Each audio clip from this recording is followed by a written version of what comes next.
In this video, I'll be showing you how you can create this test tube chart in PowerPoint. If I right click on my chart, click on edit data. If I change my values in the chart, you can see that the chart gets updated dynamically. So we can create this chart right here in PowerPoint. Let's go to a blank slide, click on insert, click on chart, select this 3D stacked column chart, click on it once and then click on OK. In the data sheet, I'm going to copy the values I have here in the table and paste them in our data sheet for the chart. We don't need the column for series 3, so I'm going to right click on the column and click on delete. Then let's close out the data sheet. Click on the chart once, go to the top right corner, click on this plus sign, uncheck the check boxes for chart title, grid lines and legend as we don't need them. Double click on our chart. On the right hand side under column shape, locate cylinder, click on it, then click on the slide once, then right click on the chart, click on 3D rotation. On the right hand side, scroll all the way to the bottom. Under 3D rotation, enter the X rotation value as 0 and Y rotation as 10. For the next step, double click on our bars. On the right hand side, change the gap width to 100. Then click on the orange bars. Make sure only orange bars are selected.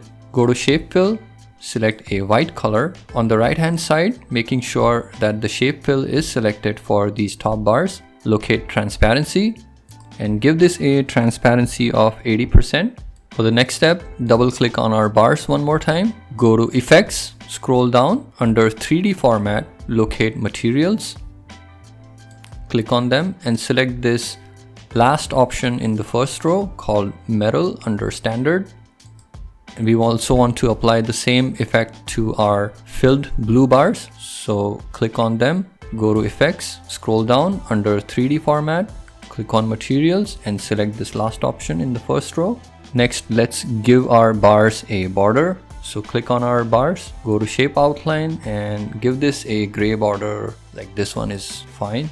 Next, we need to give unique colors to each of our bars. So just select individual bars and change their colors one by one. So I'm going to color this one orange, next one can be blue, third one can be yellow, and the last one can be green. Now we need to enable our data labels. If I right click and add data labels, it adds our data labels in the center of our bars. Now I want them to be here in this empty space. So I'm going to undo that. I'm going to right click on our white bars and add data labels. I'll increase the font size, make them bold. Now these percentages are for these empty bars, but we want these filled percentages to be shown here. So double click on our data labels. On the right hand side under label options, click on value from cells. This should open up a text box like this one.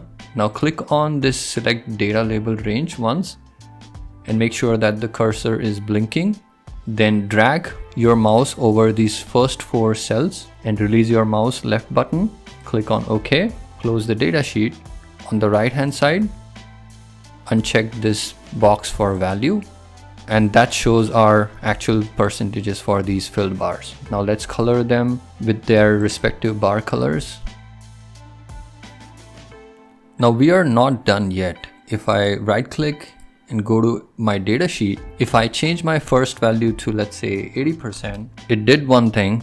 It changed our axis to 140%. Our entire stack bar chart got messed up. We don't want that happening. We want our bar heights to remain same all the time. We only want our filled bars to change and the white space should get reduced with respect to the value here. As an example, if I change my value to 80%, the height of our bars should remain the same. Only the blank area or the empty area should reduce down to 20%. To make that happen, we will have to enter a simple formula in our second column. So I'm just going to delete these values here. Let me increase the font size so we can see it nicely. Now here, type in equal to 100% minus, then click on this cell once, hit enter. And now you will see that our chart height has been fixed to a fixed value. And if I change our values now, let's see what happens. So let me change this 60% to 40%. you will see that our filled bar changed to 40%. At the same time, the empty area increased to 60% to accommodate that. And this is exactly what we want happening. Now we could stop here because the chart by itself looks decent enough, but this won't be called a test tube chart with the bottom of our cylinders looking flat. We need them rounded. So for that, I have this shape here. Let me just change the color so you can see. Now we just need to place our shape here on top of the chart like so. Copy that for all our charts.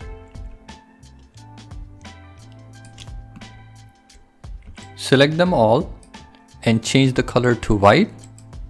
And that's it. I know it's a cheap trick. However, it does give a nice final effect. I would suggest you keep this last step for the last. Make sure that your chart is edited completely, placed in the right place. You have added all the extra categories and everything, and there is nothing else left but to add these shapes. Because what happens is, if you add these shapes and then you go and edit your charts, you will have to readjust all these shapes manually. So it just increases the work. So keep this step until the very last moment. Now, in an infographic format, we could use this chart like this. And each of these charts is a separate chart, so you can edit them separately. I will leave the link to this file in the description, so feel free to download this and use it in your projects. I hope you found this useful. Please leave a like and subscribe to my channel, and I will catch you next time.